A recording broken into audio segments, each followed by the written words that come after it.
Deputy collector पद से इस्तीफा देकर अब सरकार के खिलाफ एक बड़ा आंदोलन किया। न्याय पद यात्रा निकाली, भोपाल में गिरफ्तार हुई, जेल का भी सफ़र कर लिया। अब आगे की क्या रणनीति है, डिप्टी कलेक्टर निशा बांगरे से ही बात कर लेते हैं। मैम, अभी आपने इस्तीफा मंजूर कराने को लेकर पद यात्रा भी कर ली, पुलिस ने गिरफ्तार करके जेल पहुंचाया, जेल भी होकर आ गई। आगे की क्या रणनीति है आपकी, क्योंकि आपने कहा कि चुनाव मैदान में तो उतरना है, चाहे इस्तीफा स्वीकार हो या नहीं। आपने हाईकोर्ट की शरण ली, अगला कदम? हाईकोर्ट का कल हियरिंग है, उसमें जो भी आदेश आएगा उसके हिसाब से आगे का निर्णय लिया जाएगा। लेकिन ये बड़े दुर्भाग्य की बात है जो परसों जो मध्य प्रदेश की राजधानी भोपाल के बोर्ड ऑफिस चौराहे में अंबेडकर मूर्ति के सामने हुआ। ये बाबा साहब का अपमान है। बाबा साहब की भी फ़ोटो को तोड़ा गया और इस तरीके से खींचातानी की गई कि मेरे कपड़े भी उसमें फटे। तो निश्चित तौर पे ये जो घटनाक्रम हुआ है ये काले अक्षरों में मध्य प्रदेश के इतिहास में लिखा जाएगा। और हम अपनी संवैधानिक लड़ाई तो लड़ रहे हैं। हम किसी से क्या मांग रहे हैं? हम तो अपने अधिकार ही मांग रहे हैं। हम किसी की प्रॉपर्टी तो नहीं छीनना चाह रहे हैं। भाई, हमारा अधिकार है, हमें नौकरी करना है, नहीं करना है। लोग नौकरी के लिए आंदोलन करते हैं। हमारा जो ये न्याय यात्रा है ये न्याय के लिए है। ये सिर्फ मेरे त्यागपत्र और चुनाव लड़ने तक की बात नहीं है। ये मध्य प्रदेश की प्रत्येक महिला, अनुसूचित जाति, जनजाति वर्ग सभी के लिए ये एक न्याय की गुजारिश है जो सीएम साहब के साथ हम करना चाहते थे। लेकिन वो नहीं चाहते थे कि वो हमारा आमना सामना करें, इसीलिए इस तरह की कार्रवाई जो है बोर्ड ऑफिस चौराहे पे करवाई गई। मैम, आपने पहले भी ऐलान किया था कि चुनाव तो बैतूल की आमला विधानसभा सीट से लड़ेंगे। स्पष्ट नहीं हुआ अभी तक कि किस पार्टी से के जो है टिकट पर आप चुनाव मैदान में उतरेंगे।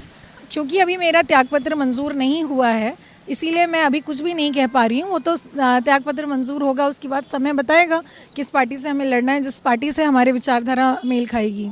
लेकिन अभी तक हम देख रहे हैं कि कांग्रेस आपके पक्ष में खुलकर सामने है। जब आपका ये प्रदर्शन चल रहा था भोपाल में तो पूर्व मंत्री और यहाँ के जिलाध्यक्ष, कांग्रेस नेता तमाम आपके साथ थे। पूर्व मुख्यमंत्री से भी आपकी बात हुई, प्रदेश कांग्रेस अध्यक्ष कमलनाथ जी से भी मुलाकात आपकी हुई। आगे की क्या रणनीति है कि कांग्रेस के चुनाव चिन्ह पर आप चुनाव मैदान में उतरने जा रहे हैं? अब वही मैंने कहा कि कांग्रेस की जब सूची आएगी उसमें मालूम चलेगा। सपोर्ट सभी पार्टियां कर रही हैं, क्या सिचुएशन बनती है वो तो समय ही बताएगा। अच्छा, आखिर ऐसा क्या हुआ कि निशा बांगरे डिप्टी कलेक्टर का पद छोड़कर अब चुनाव राजनीति में आना चाहती हैं?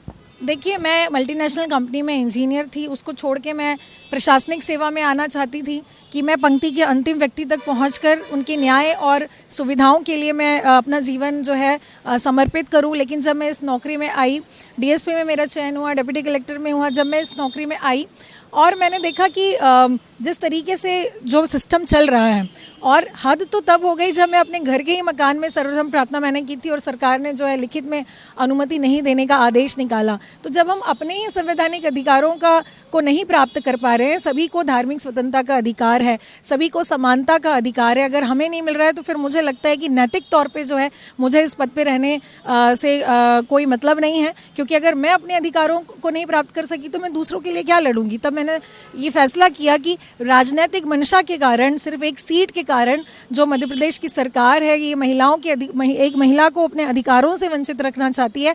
तो ऐसी विधायिका में ज़रूर ऐसे लोगों को जाने की ज़रूरत है जो न्याय की बात करे, जो सामाजिक सुधार की बात करे, जो लोगों तक सुविधा मुहैया कराने की बात करे। अभी भी बहुत कुछ करने की ज़रूरत है। तो इसीलिए फिर मैंने त्यागपत्र दिया और आप देख रहे हैं कि सिर्फ अपने ही न्याय के लिए मुझे दर दर कितना भटकना पड़ रहा है। ये भाजपा का और मध्य प्रदेश सरकार का असली चेहरा है जो आप देख रहे हैं पिछले 3-4 महीने से सामने आ रहा है। अच्छा, आपने इतनी लंबी न्याय यात्रा भी निकाल ली, हाई कोर्ट भी पहुंच चुकी हैं, अभी तक आपका इस्तीफा क्यों स्वीकार नहीं हो रहा? आपको क्या लग रहा है कि क्यों सरकार आपका इस्तीफा नहीं स्वीकार करना चाहती? बीजेपी से लड़ना होता, बीजेपी से तो एक दिन में हो जाता, क्योंकि हम उनकी कट्टरपंथी विचारधारा हमारी नहीं है। हम सभी को साथ में लेकर के चलना चाहते हैं और उन्हें डर है कि अगर मैं किसी और पार्टी से वहाँ खड़ी होती हूँ तो उनकी हार निश्चित है। सिर्फ इसी डर के कारण जो है मुझे रोका गया आमला सीट से और मेरा त्यागपत्र इसीलिए मंजूर नहीं करें क्योंकि उन्हें मालूम है कि उनकी हार सुनिश्चित है। तो बहुत धन्यवाद, आपने TV9 डिजिटल से बात की, क्योंकि हम लगातार देख रहे हैं कि निशा बांगरे सरकार के खिलाफ एक बड़ा आंदोलन भी खड़ा कर रही हैं। मांग इनकी यही है कि सरकार जल्द से जल्द इनका इस्तीफा स्वीकार करे, क्योंकि चुनाव मैदान में भी उतरना है। हाई कोर्ट में कल इस पूरे मामले में सुनवाई होगी, उसके बाद अगला कदम होगा कि सुप्रीम कोर्ट जाएंगी या फिर ये लड़ाई सड़कों पर जारी रहेगी। लेकिन ये ज़रूर है, बैतूल की आमला विधानसभा सीट से निशा बांगरे ने अपनी पूरी तैयारी की है और चुनाव मैदान में उतरने की तैयारी है। भोपाल से TV9 के लिए आमिर खान।